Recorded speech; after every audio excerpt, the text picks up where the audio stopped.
Hello everyone, मेरा नाम है गणेश और आज हम सीखने वाले हैं how to convert decimal number into hexadecimal number. तो उसके लिए मेन दो फैक्टर्स है। एक है 16 का टेबल जो आपको रिमाइंड करना याद रखना होगा, और दूसरा है नंबर्स जो जिनका डेसिमल में कुछ और ही मतलब है और हेक्साडेसिमल में उनका सिंबल कुछ और है। तो चलिए जान लेते हैं कि ऐसे कौन कौन से नंबर है। तो सबसे पहले जीरो को हेक्साडेसिमल नंबर में ज़ीरो ही कहा जाता है। वन को वन, टू को टू, थ्री को थ्री, फोर को फोर, फाइव को फाइव, सिक्स को सिक्स, सेवन को सेवन, एट को एट, नाइन को नाइन। और यहाँ पे हमें ध्यान देना है कि टेन को हेक्साडेसिमल नंबर में ए कहा जाता है, 11 को बी, 12 को सी, 13 को डी, 14 को ई और 15 को एफ। ये जो नंबर से 10 to 15 उनको ए टू एफ कहा जाता है। तो ये हमें ध्यान में रखना होगा। तो चलिए हम एक एग्जांपल ट्राई करते हैं। तो यहाँ पे हमें 45 को हेक्साडेसिमल नंबर में कन्वर्ट करना है। तो हमें हेक्साडेसिमल नंबर में कन्वर्ट करने के लिए 45 को 16 से डिवाइड करना होगा। तो 16 को डिवाइड करने के 16 टू ज़ा 32, रिमेनिंग 13। तो हमें 2 को डिवाइड करना होगा 16 से, लेकिन 2 को अगर हम 16 से डिवाइड करेंगे तो आंसर पॉइंट में आ जाएगा, इसलिए हमें आंसर पॉइंट में नहीं लाना है। तो हमें 2 वैसे ही आगे रिमाइंडर के नीचे लिख देना है, और जो यहाँ पे नंबर आए उसे राइट टू लेफ़्ट लिखना है। मतलब और यहाँ पे 13 आया है और उसे 13 को डी कहते हैं। तो यहाँ पे हमारा आंसर आता है 2D। तो 45 का हेक्साडेसिमल नंबर होता है 2D। तो नेक्स्ट एग्जांपल देखते हैं। नेक्स्ट एग्जांपल है 78।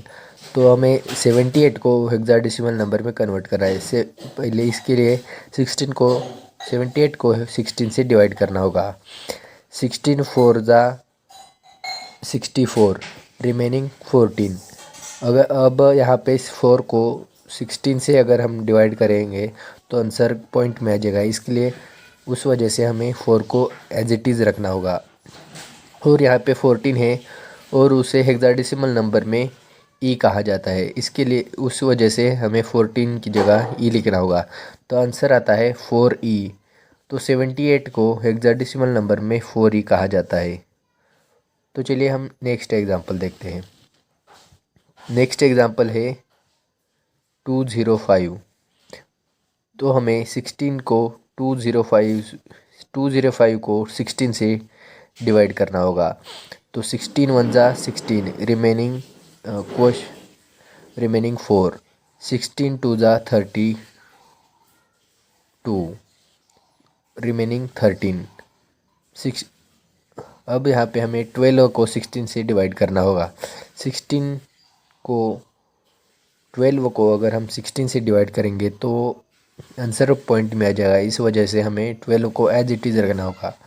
यहाँ से हेक्साडेसिमल नंबर में हम 13 को डी कहते हैं और 12 को सी कहते हैं, उस वजह से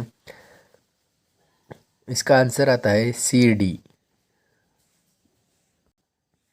इसी तरह हमने 756 को भी आंसर निकाल सकते हैं। यहाँ पे 16 को 756 को 16 से डिवाइड करने के बाद तो यहाँ पे सॉल्व करते हैं। 16 फोर ज़ा 64, रिमेनिंग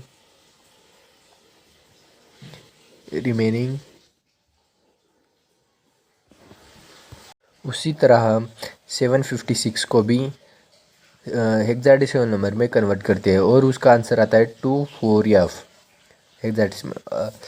तो यहाँ पे मैं कुछ एग्जांपल्स दे रहा हूँ जो आपको सॉल्व करने हैं और उसका आंसर मुझे कमेंट बॉक्स में बताना है। जब भी हम डेसिमल नंबर को हेक्साडेसिमल नंबर में कन्वर्ट करते हैं तब हमेशा डेसिमल नंबर से आंसर छोटा ही आता है। अगर हमें 45 का एग्जांपल में हमें 17 का डेसिमल हेक्साडेसिमल नंबर निकालना है तो हमेशा आंसर 17 से छोटा ही आएगा। ये हमें बात ध्यान में रखनी है।